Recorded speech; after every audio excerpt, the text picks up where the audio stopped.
Comparison to this same time yesterday.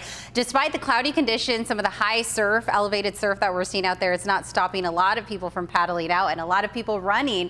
And it looks like the boardwalk right now, you can see that ground is saturated. Again, we are seeing a lot of clouds, and some of that is squeezing out drizzle, some light showers to get your Monday morning started. Those clouds are also contributing to slightly warmer conditions. A lot of areas, especially along the foothill mountain areas, are waking up about 15 degrees warmer in Ramona, Julian, and even in Fallbrook. Right now, current conditions are pretty mild to start. Mid to upper 50s is what we're trending at from Oceanside all the way to Del Mar. La Jolla right now 60 degrees and 61 degrees in downtown San Diego. So this low pressure system here that's been bringing torrential downpour to the Pacific Northwest, snow to the Cascades and the Sierras is going to dip south over the next 24 hours. And that is going to be our weather maker at least through Wednesday in terms of cool temperatures, heavy rain and gusty winds. So satellite and radar picture, we are seeing the increase of that onshore flow really strengthening ahead of this Pacific storm set to arrive. You'll notice that shower activity will pick up this afternoon. It could very well affect your evening commute, and then things really start to get going looking ahead to tomorrow morning. So here's our rain cloud futurecast.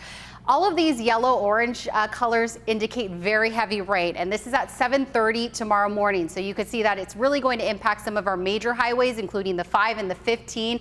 As we fast forward, looks like a lot of those cells will move a little southward, impacting areas like Jamul along the 8 from Alpine all the way to the Imperial County San Diego line there.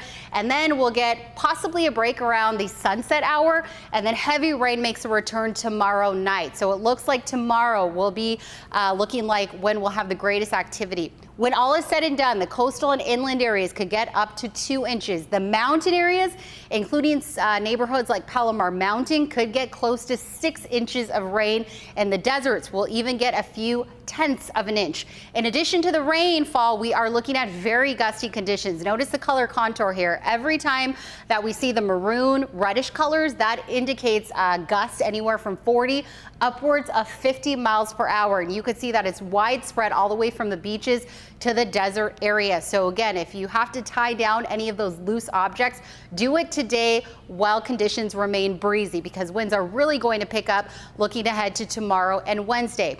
Coastal areas will be in the mid to upper 60s. Again, we're already seeing sprinkles. That activity will only pick up as we get through your Monday and then really ramp up for Tuesday. Again, that's looking like the wettest day. So if you're headed to the polls tomorrow to vote, make sure that you are dressed for wet weather. 50s for the mountain areas. We get to the 40s.